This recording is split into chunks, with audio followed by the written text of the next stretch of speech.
We're at the Symphony with Alexandre Kantorow, and you were saying the Liszt rehearsal went well this morning. Yes, it went really well. We started yesterday, and we never have a lot of time to connect our ideas in a concerto, particularly. So I made my ideas, and Manfred has his ideas.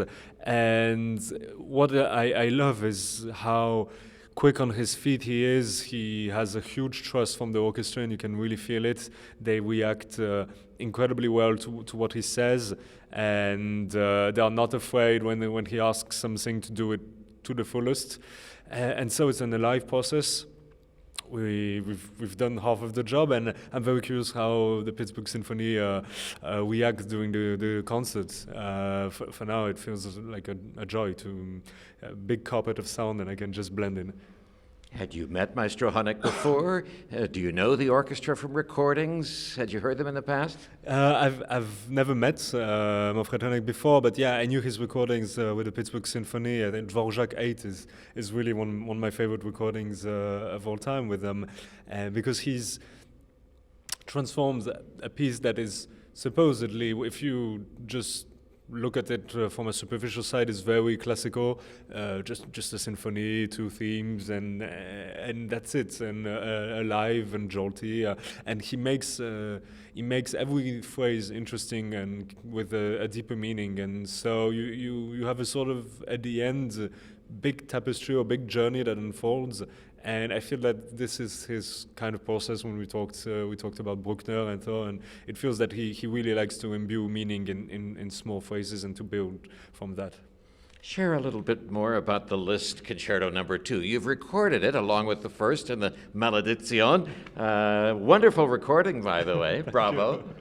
Well, Liszt Concerto, the second one, is really a continuation of the first in his idea to blend a structure of a concerto, which is in a few movements, and to blend that with his symphonic poems that are just this one burst of music that comes from a extra musical thing, from a book with dance, from a painting, and it feels that he tries to put the piano concerto into that form, and you've got enormous amount of symbolism, storms that are very Wagnerian.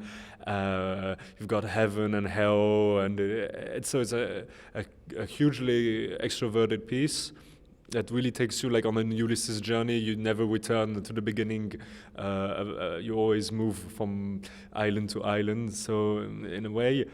And he goes very far into using all the different instruments, and the piano takes a lot of different roles. It's sometimes the big soloist, sometimes it just goes into a very intimate moments of chamber music where he accompanies the cello, the oboe, and then you've got scherzando. So in only 20 minutes, you feel like you've had a whole symphony of 1 hour for a lot of composers, and that's really his strength. Do you feel now like you know Franz Liszt, his inner workings of his mind? You've been called Liszt reincarnated. A wonderful line. I love it.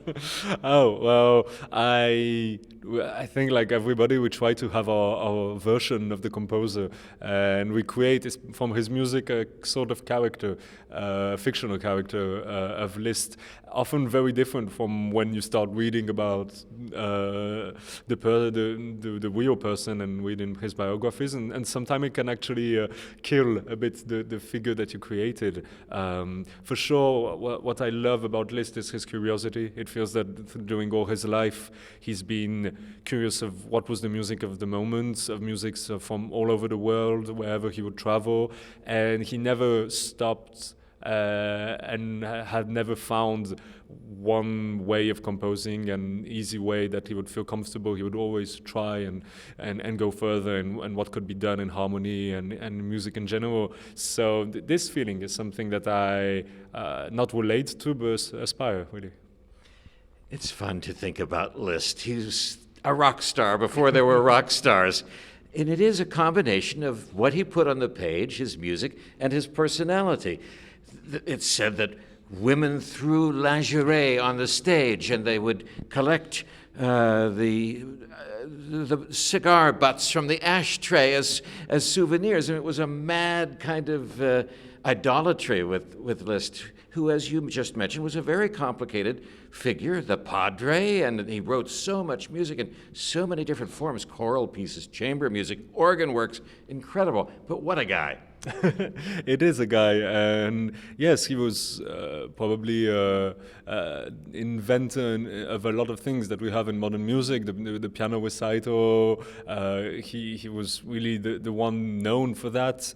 And like you said, it's true. People went crazy when listening to him, just like they were crazy when they listened to Paganini. He had an aura. I know there's even a princess who said she would marry somebody only if he could get her his white glove after a concert or something like that. So yeah, he had a huge personality, and what's interesting also is that he knew that he had this power on people, and I think he withdrew from that, and when he wanted to actually compose seriously, and he took enormous time isolated, trying to find different ideas on how the piano could express different things and new techniques and new ideas of composition. So, and his struggle with religion, with faith and everything makes him an interesting figure that was never obtuse and always ready to change.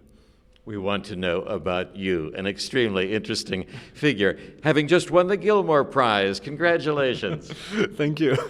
This is a Holy of Holies prize for pianists. I don't know how it's selected. Is it a secret panel that gets together and exchanges ballots? How do they select you?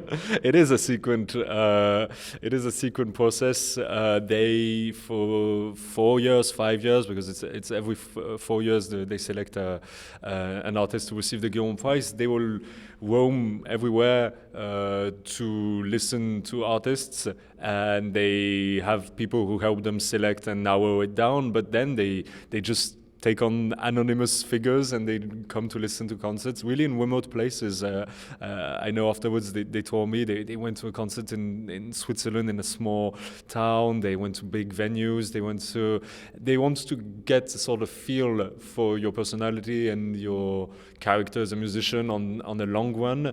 And yeah, they even take false identities sometimes to not be recognized because they are all quite famous in the musical world. They are former heads of orchestras and organizations, and you learn it just like that in a very theatrical way. Pierre, the head of the Gilmore committee, he went to see me in Italy before a concert to have lunch with me, and I didn't know what for, and he just dropped the news and said, yes, it's been 4 years, we are watching you and we want to give it to you. It's the only competition you can win by doing nothing, basically conscious. And it's an immense joy to feel this support. To feel this support is so precious for musicians, and discover this whole new family that's there that I didn't knew before. That's something, really heartwarming. Do you have to do anything as the winner? Give concerts? There's a cash prize, of course. That's wonderful. You have to do things. There's of course the cash prize that you have to use in musical ways, and so part of it is about also expressing yourself as an artist and what would you do musically with all that money. And then yes, there's concerts you do there in Kalamazoo. There's a festival there you take part in, and basically, I mean, they're so nice. They're not at all setting you up to be their slaves playing on circus. No, not at all. They really want to help, and they follow the basic idea that was really letting artists have more freedom and more ways to express themselves. It must have been a very different experience than the Van Cliburn win, which was also spectacular for you. In the Van Cliburn, you've got the preliminary round. Tchaikovsky, yes, the Tchaikovsky, I mean. You got the grand prize there at the Tchaikovsky. This has only been given 2 or 3 times, right? Yes, it's I mean, that's the papers say it's only been given a few times. Actually, it's because it was created quite recently, this idea of the Grand Prize. It was Gergiev who wanted, I don't know, 15, 20 years ago to make a big prize then. So it's not like since the 60s there's only been 2 or 3, but it's true. It was a huge moment. It was the moment that launched my career, and I had so much help then from Gergiev, who toured me in a lot of different places in the world. So all that also is a big burst, and a bit like Gilmore now recently. So it was also sort of coming to adulthood, because I suddenly had very few concerts and then had to deal with enormous amounts of concerts and learning to know myself better on stage and having to adapt quickly and learn new repertoire fast. It's a bit of a trial after a win, and yeah, and it's part of what shaped me. So I look at it with huge fondness. It takes place every 4 years. Every 4 years in Moscow. Yeah, exactly, in Moscow. At the big conservatory hall there for the finals. Yes, with all the ghosts from the past. There's the famous concerts of Glenn Gould. You've got Rachmaninoff creating his pieces and playing there. You've got all the past winners. It's filled with music. It's one of the high points of music in the world. So great. Congratulations again. Working with your father, Jean-Jacques Kantaorow. In America, he is a legend in the classical music radio world because he's made so many wonderful recordings. What a joy that the two of you are able to collaborate together. I know. It's a huge joy. And yes, you're right. He's done enormous amounts of recordings. And I mean, I'm glad that in America, lots of people have listened to them. And I know there are so many recordings that can't come out from Japan or something like that. He's made probably more than 200. And we are lucky. We are very lucky to work together.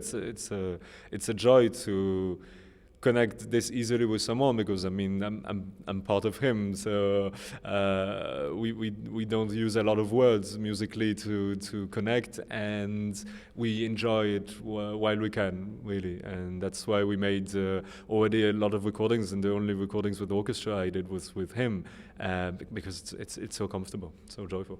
You started to play at age 5, but there wasn't any pressure from mom and dad? Your mom's a wonderful violinist, too. Yes, she is. I mean, she's a violinist? Violinist also, yeah, violinist too. And yeah, they of course, they wanted me to succeed in what I wanted to do, but they were a bit cautious in knowing how it can be tough to be the son of musicians, and it can be a double-edged sword. I mean, my name was known in the musical world, so of course there was more attention, and I could get access a lot faster to some concerts. But also people are kind of ready also and skeptical, and they really won't treat you well if they don't feel that you are worthy. So they were afraid, and for a long time music was always part of my life, but in a sort of outsider kind of way. I was focused on my studies, and my mom was focused on my studies also, and piano grew